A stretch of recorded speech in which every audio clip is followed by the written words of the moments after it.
What is going on, YouTube family? What's up? We know the lighting's probably not the greatest here, but we wanted you to see, we just love the fruit trees in bloom behind us and the beef cows. Spring. Spring has sprung here in Arkansas. Just hopefully we don't get another taste of little mad winter. Yeah, that's what usually happens here in the South is everything buds and blooms and all that, and then we get a late freeze. We got peach trees blooming, plum trees blooming. The bees are going crazy on the plum blossoms right now. I was saying my girls was out working yesterday, and Andrea said, "Hey, I'm your only girl."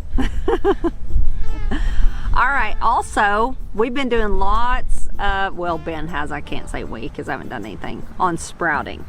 You've been doing sprouting. I've been working on sprouting for the shindig. I may be a little late, they may be a little small, but the way I look at that, I'm sprouting them for when I'm ready to plant them in the ground, and it's still gonna be... It's a while. What, 5 weeks? Yeah, probably at least. 4 or 5 weeks till we need to put tomatoes in the ground? Because here's what's happened. The last few years, especially last year. Especially that, well, we've gotten progressively later on sprouting each year because we've learned by experience. Yeah. We were gung-ho when we started sprouting our own plants. Actually, I say we because I did nothing. He's done all the sprouting every year. That's his thing. I help water them. I do help water them and keep them alive and do all the daily jobs, but he does the sprouting. But we started out, when did we start? When we first started sprouting, January 1st? Mm-hmm. We were sprouting tomatoes and stuff way too early because then they got so huge and needed to go in the ground, and we couldn't put them in the ground because it was still freezing. So then we went to... They'd be about what? Some of them would be 2 foot tall? Yeah. Big, healthy, but they're so tall, and then you got to try to bury a lot of that, which was extremely difficult. And so then we moved to what? They was root bound too. That was another problem. Right. Then what date did you move to? February 1st. February 1st, and then was last year February 15th? I can't remember. Anyway, we've pushed it. This is the latest we've pushed it, which makes me so like antsy and nervous because I'm seeing everyone's like pictures of all their plants and stuff. But we're trying to stick to our guns and go with what has worked here in our little neck of the woods. And I think waiting's gonna be the key because last year they got too big in the greenhouse. Winter lasted a long time last year. I think I saw this on Jess's video. I was like, she's right. It was sleeting in April here, which is totally crazy. So we're hoping this is gonna work out, but we're way behind everybody else. It'll work out. It'll work out. So back in the old days, they used to sprout them in the ground. Yeah. Somebody's honking. And that's what I was thinking about this morning. You know, my grandma never sprouted stuff in pots. She planted in the ground, and she grew her tomatoes from seed, but she went and sprinkled seed in the ground, and it was amazing. Those tomatoes that she sprinkled seed, which she'd have to wait until it was warm enough to basically plant a tomato, would always catch up with everyone else's that they planted as a plant. They just have a way of doing that. When the conditions are right, they'll grow rapidly, even if you grow a seed in the ground. All right, so today, I'm gonna ramble about plants all day, but Ben is home. We wanna give y'all a little farm tour update on some of the animals and just different things you've seen snippets of over the past few weeks and just give some updates. You ready? As you see, the cows are doing wonderful. So excited. That was a huge success. Yes. Thank you for all your prayers. The cows are doing great. There's really not even any of them kind of moping around anymore.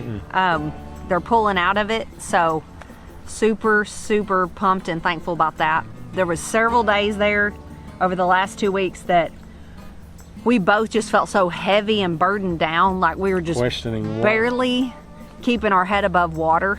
Questioning, did we do the right thing? Did we rush this? But right. I think it's just all part of it. I think it is. We have agreed that we don't want to expand any more for now, for the foreseeable future. Yeah. We need to, as long as Ben has a full-time job, we're about at our limit, right? Yep. May even have to thin down on some other things. Right. We are considering selling our goats, so let's go look at them right now.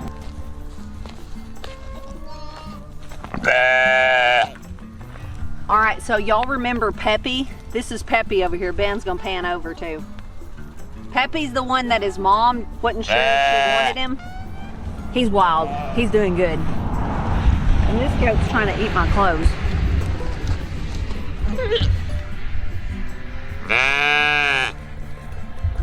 You want to tell them about your goat? Yeah. So this is Honey Bun. This is Sugar.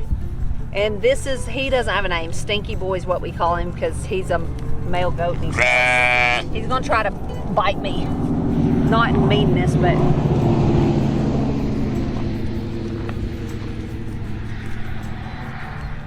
Quit.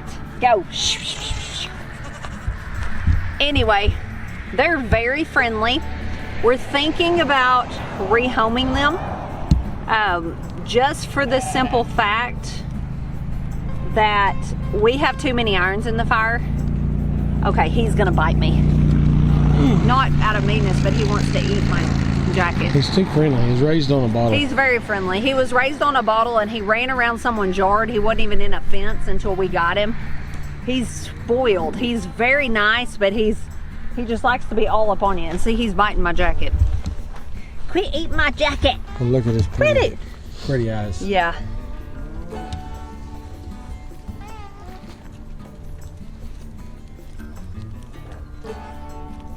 He throws blue-eyed babies most of the time. He's bred to these two girls right here, which I call Nigerian dwarfs, but I have no like confirmation of that. That's just what I was told when I got them. But here's where I am with it, and they're bred about to pop anytime, so I'm probably going to keep them until they have their babies and then sell them. So here's where we are with the goats. We don't drink goat's milk. Not that we don't like it or anything, we just have cows and we tend to use cow's milk because we just use that for all our dairy needs. I've been using the goat's milk to make soap and lotion, but Emily's allergic to it. So I've experimented over the winter and made a lot out of cow's milk, and it works just as good. Now, goat's milk might be a little bit better for your skin, but cow's milk is still good for your skin and our whole family can use it. So I've just been thinking, as I've been kind of overwhelmed the past few weeks, how much stuff am I doing that I'm really just mindlessly doing that I have no reason to be doing? And I don't know if y'all are like that, but homesteading can be that way. Like, I get caught up in seeing people grinding their own wheat, and I get in my head, I need a wheat grinder. And I've got one sitting on my kitchen counter. Or I get in my head, I start watching videos or seeing posts or hearing about people doing, I mentioned this at the gathering, like making gallons upon gallons of sauerkraut. And so I get in my head that I need to be doing that, but then we don't actually eat it all. When I could just make like 1 gallon and it take me minutes, instead I'm making it into this huge production. So that's where I'm at. I'm trying to scale back and simplify our life a little bit. You can get caught up in the homesteading rat race, I guess you'd say, just like you can out in the world if you're trying to keep up with what everybody's doing. So I'm trying to scale back to what is our family like, what do we use, and what do I want to put my time into. And so the goats are probably going to find a new home. I don't know yet about the sheep. I'm probably going to keep some sheep just because they're really good at mowing the yard, but maybe a limited number, maybe not so many. Right now we have 7 mamas, 6 babies, and a ram. So that's 14 hoofs to trim and try to keep up with, try to keep wormed, all those types of things. So that's where we're at. If you're in the market for some goats and sheep, you might send us an email. I'm not sure yet when we're going to be selling them, but that may be coming. Let's move on and go check out some other stuff. All right, guys, now we're in my house, my greenhouse. I love this place. It is, right now looking at it, it's 83 degrees in here, and the fan is kicked on several times, the exhaust fan, to pull the heat out. Going to take you around and show you real quick what we got.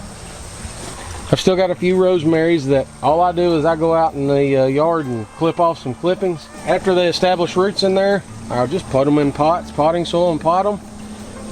Now there's a rosemary plant. Also, while we're in here, we've got 4 fig trees that was sent to us from Margie. Thank you. Sweet Margie. I love my fig trees. Run through real quick. My papaya tree. This here was a kohlrabi plant. This is my mirror lettuce sprout. That's some Baker Creek lettuce. Can't remember the name of it off the top of my head. There's some more lettuce. It's starting to bolt. My lipstick peppers. Here it is, March. We've got peppers. I've done a lot of trimming on my tomato. I don't know the last time y'all seen it. There was no possible way you could walk through here. But while we're, oh, if you've never smelled a lemon tree, oh, it smells. Natalie has. They smell amazing. But hers are outside. Yeah. I bet hers aren't blooming right now. Well, they may be. I don't know. I think they've got lemons on them. More peppers. Here is my seedlings so far for the shindig. Peppers, tomatoes, rosemary. This is some marjoram that Jess gave me 1 or 2 cuttings off of her plant last fall before it frost. And I've got them rooted over there, and I just cut pieces of them off, re-rooted them. I've got some marjoram. Also got a few things of chocolate mint, fresh tomato. And they're good. Kale. Emily loves kale chips. Andrea kind of likes it in her salad, I think. Yeah, I do. More lettuce. We are fixing to get on a salad eating kick. Actually, I think you already started, didn't you? Yeah. I didn't for lunch today. All right. Here's that marjoram that Jess gave me. Yeah, there was 2 of them. Well, look at this. I'm telling you, it's crazy. Thyme. I got all the time in the world. I didn't know you had that. Sweet potato slips. Oh, I forgot about them. Hopefully the sweet potato slips, I'll put a bundle of them together and just sell a few bundles of them. One more thing here, I've got eggplant.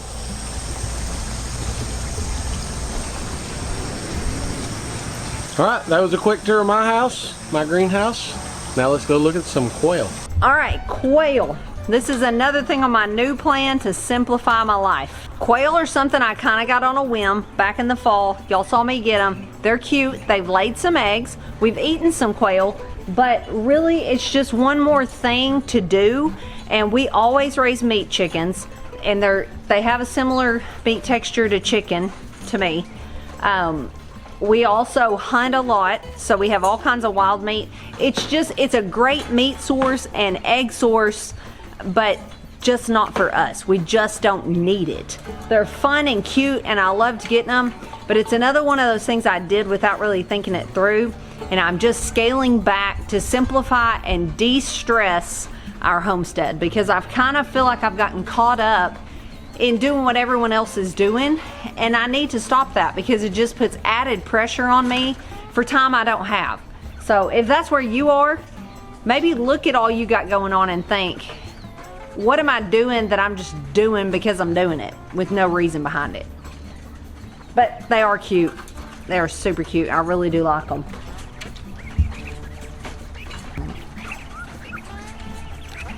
So if you're looking to get into quail, you might shoot us an email.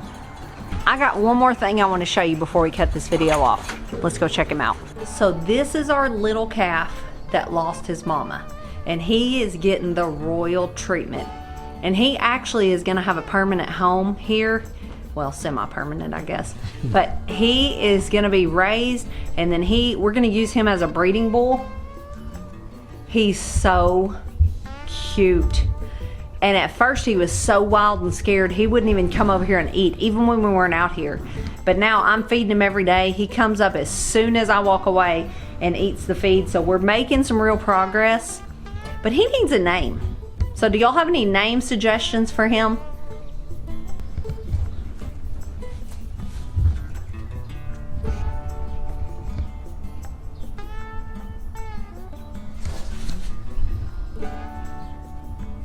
All right, guys, thanks for hanging out with us and going around the farm. And what are you laughing at?